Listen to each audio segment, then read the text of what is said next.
સુજલ, જો પેલો ચિંતન પણ અહીં આવે છે. અરે હા, જો તો ખરો, એનું મોઢું પણ દિવાલ પિત્તળ જેવું લાગે છે. હા, મને પણ લાગે છે તેના ઘરમાં ઝઘડો થયો લાગે છે. ચાલ આપણે તેને પૂછીએ. હા. એ ચિંતન, ક્યાં જાય છે? અહીંયા. શું કામ છે યાર? અરે ચિંતન, તું અમારી જેમ રિસાઈને આવ્યો છે ને ઘરેથી?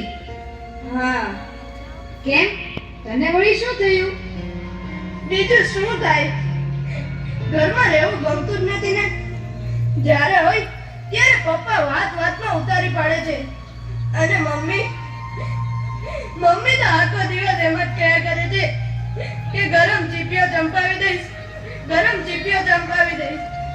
એક વેલણ પડી જશે એવી ધમકીઓ જ આપ્યા કરે છે. જોયું સુજલ? જોયું ને? હું નહોતો કહેતો?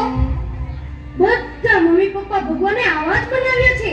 અરે ભાઈ ચિંતન, તારી જેમ મારા પપ્પા પણ બહુ જ ગરમ મગજના છે. આપણે મહેનત કરીને મરી જઈએ, નિશાળમાં પરીક્ષા દઈએ અને રિઝલ્ટ આવે ત્યારે ખુશીના મારી આપણે પપ્પાને બતાવવા જઈએ, પપ્પા મારો ત્રીજો નંબર આવ્યો. તો પપ્પા કે ડોબા, તારો પહેલો નંબર કેમ ના આવ્યો? ગાય ભેંસની જેમ ઘાસ ખાય છે, પણ તો કેમ નથી બરાબર? શું કહું? મને તો પપ્પા સાથે બોલવાનું જ નથી ગમતું. જ્યારે હોય ત્યારે બસ લડતા જ હોય. અરે પાર્થ, તારા તો પપ્પા એવા છે, પણ મારા તો મમ્મી પણ એવા છે. બસ આખો દિવસ કામમાં ને કામમાં, અને નવરી પડે એટલે બેનપણીઓને ફોન કરશે અને બહાર શોપિંગ કરવા જશે. પણ હું કહું કે મમ્મી મારે નકશાપોથી લાવવી છે, મને એમાં સમજ જ નથી પડતી, મારી સાથે ચાલો ને. તો તરત જ કહેશે કે ભણવા શા માટે જાઓ છો? ભણવાનું તારે છે કે મારે? બાબા, હું નથી આવતી તારી સાથે. લે આ 10 રૂપિયા, લઈ આવ તારી સાથે. ને પછી આપણે કંઈક લાવવામાં ભૂલ થઈ ગઈ અને પછી ટીચરની ફરિયાદ આવી અને તરત જ આપણને પપ્પા પાસે ધરી દેશે કે લો આ તમારો હીરો સ્કૂલમાં લોચા મારીને આવ્યો છે. અને પછી પપ્પા જાણ્યા સાંભળ્યા વગર બસ મને ડીબવાનું જ ચાલુ કરી દે. મને પણ એ જ સમજાતું નથી કે આમાં આપણો વાંક શું છે.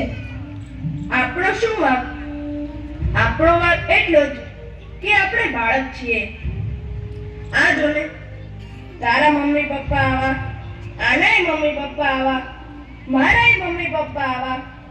મને તો એ જ સમજાતું નથી કે બધાના મમ્મી પપ્પા પોતાના છોકરાઓ સાથે જ કેમ આવું વર્તન કરે છે. વાર્તાઓમાં આવે છે એવું વાલ કેમ નથી કરતા? એ ચિંતન, એક વાત કહું, મેં એક વાર્તા સાંભળેલી. એક ધમાલિયો છોકરો હતો, પણ એના પપ્પા મમ્મી એને બહુ પ્રેમથી સમજાવતા હતા. એના માટે સરસ મજાની બોધ કથાઓ લઈ આવે, એની સાથે બેસીને વાંચે, એને સમજાવે, એને પ્રેમ આપે, હૂંફ આપે, જાતની વાતો શીખવાડે અને જાતની રમતો રમાડે. અને પરિણામે એ બાળક ધીરે ધીરે આગળ વધવા લાગ્યો અને પછી એ બહુ મોટો માણસ બની ગયો. મને તો એમ થાય છે કે આપણા નસીબમાં આવા મમ્મી પપ્પા કેમ નથી? શું આપણને આવો પ્રેમ ક્યારેય નહીં મળે?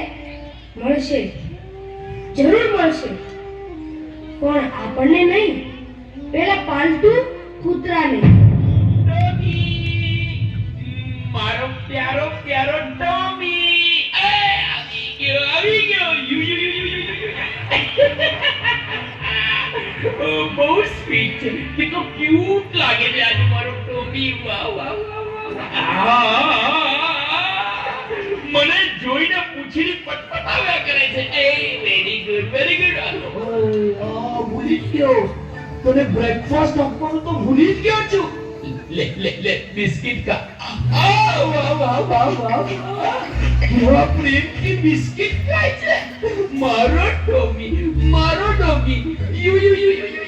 કેવો મસ્તીથી પૂંછડી પટપટાવે છે. વાહ. મને એમ લાગે છે કે તને પૂંછડી પટપટાવતા જોઈને હું પણ પટપટાવું. એટલે પૂંછડી નહીં, મારે ક્યાં પૂંછડી છે? મારો ડોગી, મારો સ્વીટુ. બહુ સાચું કીધું હો તે. આ જોને જોને કૂતરાને રમાડે, જમાડે, નવરાવે, ફરવા લઈ જાય. પણ દીકરાને ખખડાવી નાખે, મારે, ધમકાવે. આના છોકરાઓ શું કરો છો? શું કરો છો? આટા ફેરાને આશીર્વાદ, બરાબર ને? નાના રખડવા સિવાય કઈ ધંધો છે તમારે? પપ્પા, આ કૂતરા તમને બહુ ગમે છે નહીં? અરે હા, તે ગમે જ ને. પણ તને શું થાય છે એમાં? પણ મને તો એમ થાય છે કે આ કૂતરાઓની ગળચી દબાવી દઉં. કેમ કેમ કેમ? કારણ કે અમારા કરતા તો કૂતરાઓ નસીબદાર છે. તમારા કરતા કૂતરા નસીબદારી એ વાળી કેવી રીતે? તો શું કહું બીજું? મને નથી મળતો એટલો તમારો પ્રેમ આ કૂતરાઓને મળે છે.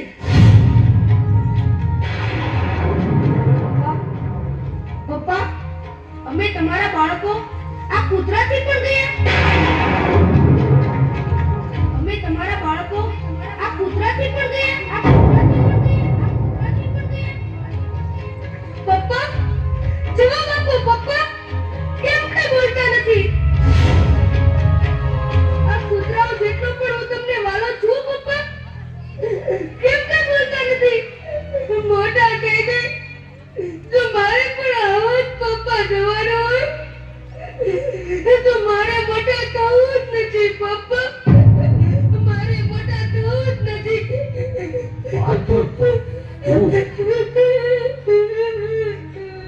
કેમ સનતભાઈ, હૈયામાં વાવાઝોડું કેમ ફૂંકાવા લાગ્યું? તમે કોણ? હું છું તમારી આજને આવતીકાલ સાથે જોડતો સેતુ. મને જવાબ આપો સનતભાઈ, તમારું બાળક રખડપટ્ટીને રવાડે કેમ ચડી ગયું છે? અને તમારા જ ઘરમાં રહેતા અબોલ પશુ પર ગુસ્સો કેમ ચડે છે?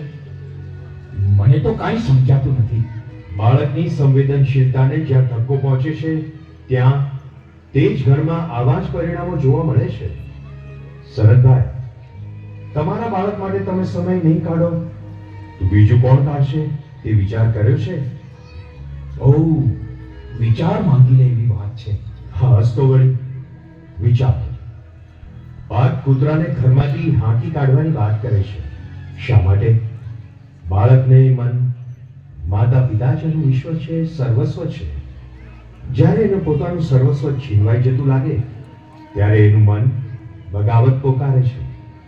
આજે તમારા ને બાળક વચ્ચે જે નાની ગેપ પડી છે ને, તે આગળ જતા ભારે ખમ ગેપ બની જશે.